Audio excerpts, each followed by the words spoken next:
Hello everyone, so we're here tonight with Cole Brown, the owner and operator of Longview Land Clearing, and we're going to do a little interview with him. Okay, so Cole, what made you decide to open up your own business? Basically I worked in retail for about 6 months, I think, at Academy, which was just absolute hell. It was not fun working for other people who I knew I could do a better job with, and just found a nice situation where I get into some kind of land clearing, and it was something I liked, and that's basically what I did. All right, good stuff. Okay, so how much time and money and planning did you have when you before you opened up the business and you started out? Basically, the time mainly took up by looking for the correct type of equipment and just the correct implements to get for it. And I got into a Caterpillar machine with a Caterpillar mulching head, and it seemed to work the best for me and what I was comfortable with. And basically all the money went into the payments toward the machine, and had to get a new trailer, and just making sure that my truck could pull it, and that's basically it. After that, it was just some advertising here and there, and that's about it. So the demand for what you needed to do around here kind of met what yeah, I'm happy with the demand. It's the demand around here it's kind of a new style of clearing, so it's different and it's new, and people, once they find out about it, that's when it just starts blowing up. People will start telling their friends about it just because it's a new style thing, and it helps out. It's better for the environment than regular style clearing, and that's kind of why I got into it, and seems to be a lot of the reason why people like it. Awesome. So what you use like social media for advertising? I do. I found that, of course, the best way for me, because it's it's land clearing, with that kind of stuff you need referrals, and so word of mouth is always the best type of advertiser. Not really the best type of work you can get is where someone you do a good job for, they're going to pass it on to their friend whenever you're clearing land or something like that. Other than that, I use Facebook and Instagram and website, just for the fact that just so that people can see the projects that I've already done, because that helps them. They say, okay, I've heard of this guy, I know he does all right work, and let me see what he does. And you can tell a lot by some pictures and everything, so that's usually what I try to keep up with. Y'all hear that? Follow this guy on Instagram and Facebook. He's got good pages. Let's see, what kind of licensing requirements do you have to have for the business? I basically, what it was I got LLC. Just seemed to be the best kind of idea for the business, due to the fact that it's just me working with it now. I didn't have a lot of employees. I don't have any employees. It's just me, and that just seemed to be the simplest way to do it. And other than that, licensing wise, unless I'm in city limits and I'm cutting down a massive tree, I don't need any other type of licensing to cut down. I don't need to be an arborist or something like that.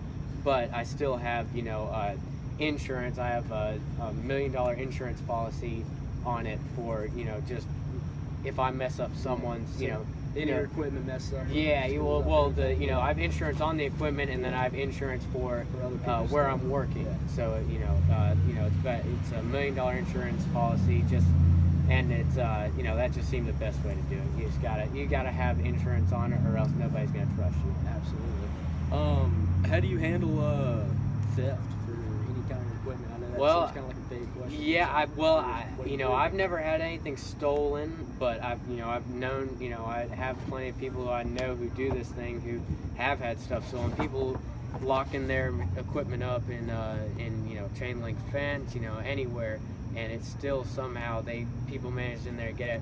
I just try to lock everything up as best as possible, because I've never had theft. But the only thing that I've ever had is people failing to make payment on something.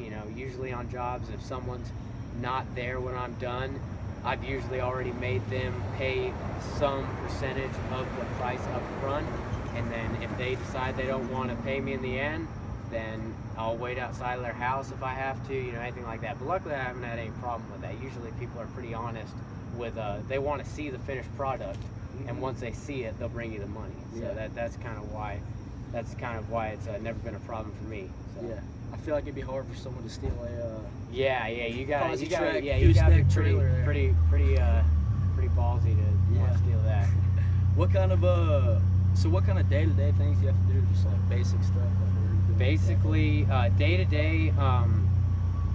With me, it's estimates. I try to push. Whenever I get calls someone trying to do an estimate, I try to put that on one day during the week. That way, I'm not going back and forth from working and then going to take a look at something. I can just put it on one day, and I can go from here to here to here to here, and give everybody the prices. And then daily, though, with the machine, is the equipment. If I run it all day, I'm blowing it out twice a day, and at the end of the day, I'm doing it.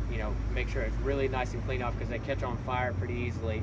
And then at the end of the week, I do a full, basically a service where I clean it out really well, make sure it's all greased up, just preventative maintenance kind of stuff. And that's what you have to make sure of if you want the equipment to last, where you can make money with it. Yep. What's the worst experience you've had while you've been in business? I know it's kind of a funny question. Worst experience. I think the main I worked for a guy who, I kind of went in there. He made it seem like everything was clean. It's easy to get through, and with this equipment, if you suck up some kind of metal or anything like that, it's really tough to get it out, and it messes up a lot of the parts on the equipment. He made it seem. I feel like it's hard to mess up your stuff. It'll easy mess up your stuff. You mess up the teeth on them, and you gotta do that. So this guy he just wasn't an easy guy to get along with. He wanted me to follow him around his whole property, hitting different spots along the way, and it seemed like every single time along the way, I would hit some kind of metal. I'd have to get out of it. I have to unroll it, cut it with something, and it just turns a long day into something that's just not even worth the money sometimes. But there's days like that you have to have in order for it to keep going, and you just gotta push through that stuff. Yeah. Was it like fencing type stuff? I've sucked up, wire fencing. I've sucked up rebar. I've sucked up carpets all the time. My least favorite thing is a tire with a rim still on it. So it'll suck up in there, and I got to hook a chain to it to pull it out and stuff. And each tooth that's on the thing that chips up all the wood to clear it all, it costs about $50 a tooth. So every time that one of those breaks, it's always like, why? You get upset after it. But after a while, you just get used to it, and you understand.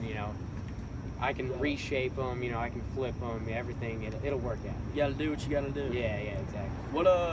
So if you could change one thing about how you operate your business, what would it be? If there's anything. Let's see.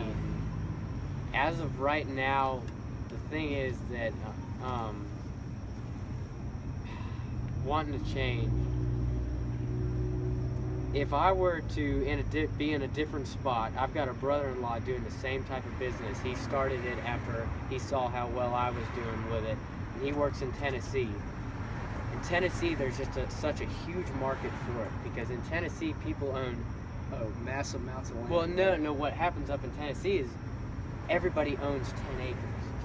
So everybody with that amount of land wants their stuff cleared. Down here, everybody owns 1,000 acres. So those people either say, well, I've got this guy who I know can do this stuff, or I only want this amount done. But you go up to Tennessee, everybody needs their stuff cleared because they don't have the equipment to do it, and it's a small plot of land. So that's kind of the best market for it. So basically, if I were to change anything, it would have to be if I was in a different area getting crazy amounts of business. I'd expand, get another piece of equipment, hire someone on.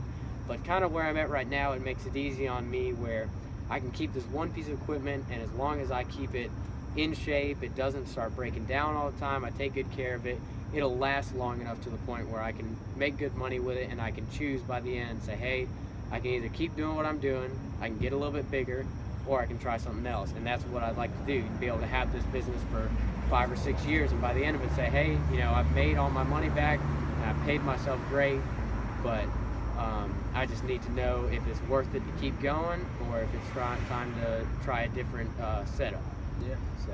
Well, only time will tell. Yeah, so. Exactly. You can't really tell for right now. Right now during the wintertime, I've slowed down a little bit, but during the summer, it's just kind of running and gunning every single day as fast as you can. It's, you know, you still have plenty of work during the winter, but during the summer, it just gets crazy. And that you know, I like that. So it's fun for me. But, all right, well, good stuff, man. I think that's it's gonna wrap it up for tonight. yeah, sounds Appreciate good. it. Yeah, Hey, definitely. Longview Land Clearing. Yeah, Look these guys up. Facebook or Instagram.